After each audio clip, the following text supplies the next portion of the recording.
Victor est né en décembre. Je me souviens de son baptême à l'église Saint-Michel. C'était bouleversant. Les baptisés deviennent des pierres vivantes pour l'édification d'un édifice spirituel, pour un sacerdoce saint, dit le prêtre. Victor était tout rouge et tout fripé, dans sa petite robe en dentelle blanche. C'était un baptême collectif, comme dans l'église primitive. Il y avait une dizaine de familles. Le baptême incorpore à l'Église, dit le prêtre. Il fait de nous des membres du corps du Christ. Anne le tenait dans ses bras. Il faisait 4 kilos. Il était très sage, il n'a pas du tout crié. Dès lors, dit le prêtre, ne sommes-nous pas membres les uns des autres? On s'est regardé entre parents, il y a eu comme un doute. Puis le prêtre a versé l'eau baptismale par 3 fois sur la tête de mon fils. Il l'a ensuite oint du Saint-Crème. Cette huile parfumée, consacrée par l'évêque, symbolisait le don de l'Esprit Saint, dit le prêtre. Il s'adressa alors directement à lui. Victor, dit le prêtre, tu es maintenant devenu un chrétien. Par cette onction de l'Esprit Saint, tu es incorporé au Christ. Tu participes désormais de sa mission prophétique, sacerdotale et royale. Ça m'a tellement impressionné que je me suis inscrit à un groupe Foi et Vie qui se réunissait tous les mercredis. Il y avait une jeune Coréenne très jolie. J'ai tout de suite eu envie de la sauter. C'était délicat, elle savait que j'étais marié. Anne a reçu le groupe un samedi chez nous. La Coréenne s'est assise sur le canapé. Elle portait une jupe courte. J'ai regardé ses jambes toute l'après-midi, mais personne ne s'est rendu compte de rien. Aux vacances de février, Anne est partie chez ses parents avec Victor. Je suis resté seul à Dijon. J'ai fait une nouvelle tentative pour devenir catholique. Allongé sur mon matelas épéda, je lisais le mystère des saints innocents en buvant de la liqueur d'amis. C'est très beau, Peggy, c'est vraiment splendide. Mais ça a fini par me déprimer complètement. Toutes ces histoires de péché et de pardon des péchés. Et Dieu qui se réjouit plus du retour d'un pécheur que du salut de 1000 justes. Moi, j'aurais aimé être un pécheur, mais je n'y arrivais pas. J'avais le sentiment qu'on m'avait volé ma jeunesse. Tout ce que je voulais, c'était me faire sucer la queue par de jeunes garces aux lèvres pulpeuses. Il y avait beaucoup de jeunes garces aux lèvres pulpeuses dans les discothèques. Et pendant l'absence d'Anne, je suis allé plusieurs fois au Slow Rock et à l'Enfer. Mais elle sortait avec d'autres que moi. Elle suçait d'autres queues que la mienne. Et ça, je n'arrivais simplement plus à la supporter. C'était la période de l'explosion du Minitel Rose. Il y avait toute une frénésie autour de ça. Je suis resté connecté des nuits entières. Victor dormait dans notre chambre, mais il faisait de bonnes nuits. Il n'y avait pas de problème. J'ai eu très peur quand la première facture de téléphone est arrivée. Je l'ai prise dans la boîte et j'ai ouvert l'enveloppe sur le chemin du lycée. 14 000 francs. Heureusement, il me restait un livret de caisse d'épargne qui datait de mes années d'étudiant. J'ai tout transféré sur notre compte. Anne ne s'est rendue compte de rien. La possibilité de vivre commence dans le regard de l'autre. Progressivement, je me suis rendu compte que sur moi, un regard dénué de haine ou d'acrimonie. Les enseignants du lycée jetaient sur moi un regard dénué de haine ou d'acrimonie. Ils ne se sentaient pas en compétition avec moi. Nous étions engagés dans la même tâche, j'étais un des leurs. Ils m'enseignèrent le sens ordinaire des choses. J'ai passé mon permis de conduire et j'ai commencé à m'intéresser au catalogue de la CAMIF. Le printemps venu, nous avons passé les après-midi sur la pelouse des Guillemard. Ils habitaient une maison assez laide à Fontaine-les-Dijon, mais il y avait une grande pelouse très agréable avec des arbres. Guillemard était prof de maths, nous avions à peu près les mêmes classes. Il était long, maigre, voûté, les cheveux blonds roux, avec une moustache tombante. Il ressemblait un peu à un comptable allemand.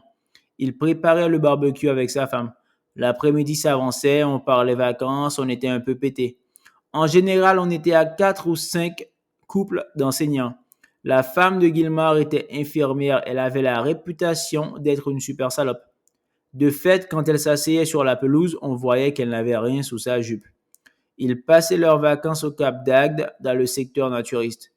Je crois aussi qu'ils allaient dans un sauna pour couple, place Bossuet. Enfin, c'est ce que j'ai entendu dire. Je n'ai jamais osé en parler à Anne, mais je les trouvais sympas. Ils avaient un côté social-démocrate. Pas du tout comme les hippies qui traînaient autour de notre mère dans les années 70. Gilmar était bon prof. Il n'hésitait jamais à rester après la fin des cours pour aider un élève en difficulté. Il donnait pour les handicapés aussi, je crois. Bruno se tut brusquement. Au bout de quelques minutes, Michel se leva, ouvrit la porte-fenêtre et sortit sur le balcon aspirer l'air nocturne. La plupart des gens qu'il connaissait avaient mené des vies comparables à celles de Bruno. Mis à part dans certains secteurs de très haut niveau, tels que la publicité ou la mode, il est relativement facile d'être accepté physiquement dans le milieu professionnel. Les dress codes y sont limités et implicites. Après quelques années de travail, le désir sexuel disparaît. Les gens se recentrent sur la gastronomie et les vins. Certains de ses collègues, beaucoup plus jeunes que lui, avaient déjà commencé à se constituer une cave. Tel n'était pas le cas de Bruno, qui n'avait fait aucune remarque sur le vin. Du vieux pape à 11,95 F. Obligeant à demi la présence de son frère, Michel jeta un regard sur les immeubles en s'appuyant à la balustrade. La nuit était tombée maintenant. Presque toutes les lumières étaient éteintes. On était le dernier soir du week-end du 15 août. Il revint vers Bruno, s'assit près de lui. Leurs genoux étaient proches. Pouvait-on considérer Bruno comme un individu? Le pourrissement de ses organes lui appartenait. C'est à titre individuel qu'il connaîtrait le déclin physique et la mort. De autre côté, sa vision hédoniste de la vie, les champs de force qui structuraient sa conscience et ses désirs, appartenaient à l'ensemble de sa génération. De même que l'installation d'une préparation expérimentale et le choix d'un ou plusieurs observables permettent d'assigner à un système atomique un comportement donné, tantôt corpusculaire, tantôt ondulatoire, de même Bruno pouvait apparaître comme un individu. Mais d'un autre point de vue, il n'était que l'élément passif du déploiement d'un mouvement historique. Ses motivations, ses valeurs, ses désirs, rien de tout cela ne le distinguait, si peu que ce soit, de ses contemporains. La première réaction d'un animal frustré est généralement d'essayer avec plus de force d'atteindre son but. Par exemple, une poule affamée,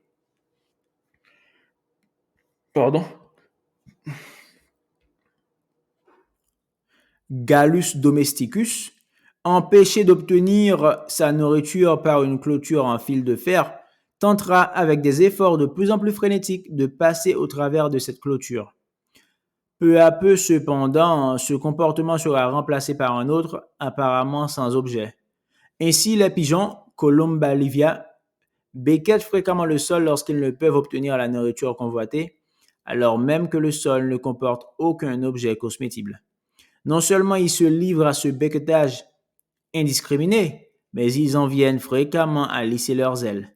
Un tel comportement hors de propos, fréquent dans les situations qui impliquent une frustration ou un conflit, est appelé activité de substitution. Début 1986, peu après avoir atteint l'âge de 30 ans, Bruno commença à écrire. Aucune mutation métaphysique, devait noter Dzerzhinsky bien des années plus tard, ne s'accomplit sans avoir été annoncée, préparée et facilitée par un ensemble de mutations mineures, souvent passées inaperçues au moment de leur occurrence historique. Je me considère personnellement comme l'une de ces mutations mineures. Errant parmi les humains européens, Dzerzhinsky fut mal compris de son vivant.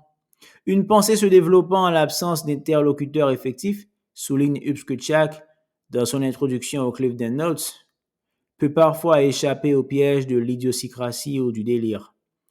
Mais il est sans exemple qu'elle ait choisi pour s'exprimer d'en passer par la forme du discours réfutable. On peut ajouter que Dzerzhinsky devait jusqu'à la fin se considérer avant tout comme un scientifique. L'essentiel de sa contribution à l'évolution humaine lui paraissait constitué par ses publications de biophysique, très classiquement soumises aux critères habituels d'autoconsistance et de réfutabilité. Les éléments plus philosophiques contenus dans ses derniers écrits n'apparaissaient à ses propres yeux que comme des propositions hasardeuses, voire un peu folles, moins justifiables d'une démarche logique que de motivation purement personnelle. Il avait un peu sommeil, la lune glissait au-dessus de la ville endormie. Sur un mort de sa part, il le savait, Bruno se lèverait, enfilerait son blouson, disparaîtrait dans l'ascenseur. On trouvait toujours des taxis à la mode Piquet.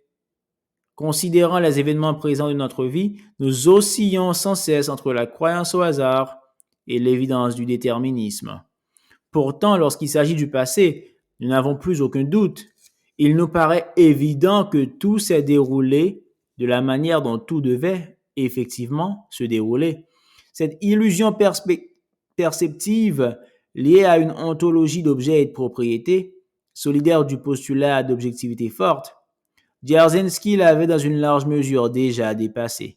C'est sans doute pour cette raison qu'il ne prononça pas les mots, simples et habituels, qui auraient stoppé la confession de cet être larmoyant et détruit, lié à lui par une origine génétique à demi commune, qui ce soir, vautré sur le canapé, avait depuis longtemps dépassé les limites de la décence implicitement requise dans le cadre d'une conversation humaine. Il ne se sentait guidé ni par la compassion, ni par le respect. Il y avait cependant en lui une intuition faible et indiscutable. À travers la narration pathétique et tortueuse de Bruno, allait cette fois se dessiner un message. Des paroles seraient prononcées, et ces paroles auraient, pour la première fois, un sens définitif. Il se leva, s'enferma dans les toilettes. Très discrètement, sans faire le moindre bruit, il vomit. Puis il se passa un peu d'eau sur le visage, revint vers le salon. Tu n'es pas humain, dit doucement Bruno en levant les yeux sur lui. Je l'ai senti dès le début, en voyant comment tu te comportais avec Annabelle. Cependant, tu es l'interlocuteur que la vie m'a donné. Je suppose que tu n'as pas été surpris à l'époque en recevant mes textes sur Jean-Paul II. Toutes les civilisations, répondit Michel avec tristesse, toutes les civilisations ont dû affronter cette nécessité de donner une justification au sacrifice parental. Compte tenu des circonstances historiques, tu n'avais pas le choix. J'ai réellement admiré Jean-Paul II, protesta Bruno. Je me souviens, c'était en 1986. Ces mêmes années, il y a eu la création de Canal+ et de M6, le lancement de Globe, l'ouverture des Restos du Cœur. Jean-Paul II était le seul, il était absolument le seul à comprendre ce qui était en train de se passer en Occident. J'ai été stupéfait que mon texte soit mal accueilli par le groupe Foi et Vie de Dijon. Il critiquait les positions du pape sur l'avortement, le préservatif, toutes ces bêtises. Bon, c'est vrai, je ne faisais pas tellement d'efforts pour les comprendre, moi non plus. Je me souviens, les réunions avaient lieu chez les différents couples à tour de rôle. On amenait une salade composée, un taboulé, un gâteau. Je passais les soirées à sourire bêtement, à dodeliner de la tête, à finir les bouteilles de vin. Je n'écoutais absolument rien à ce qui se disait. Anne, par contre, était très enthousiaste. Elle s'est inscrite à un groupe d'alphabétisation. Ces soirs-là, je rajoutais un somnifère au biberon de Victor, puis je me branlais en faisant du Minitel rose. Mais je n'ai jamais réussi à rencontrer personne. Pour l'anniversaire d'Anne, en avril, je lui ai acheté une guêpière lamée argent. Elle a un peu protesté, puis elle a accepté de la mettre. Pendant qu'elle tentait d'agrafer l'ustensile, j'ai fini le reste de champagne. Puis j'ai entendu sa voix, faible et un peu chevrotante. Je suis prête. En rentrant dans la chambre, je me suis tout de suite rendu compte que c'était foutu.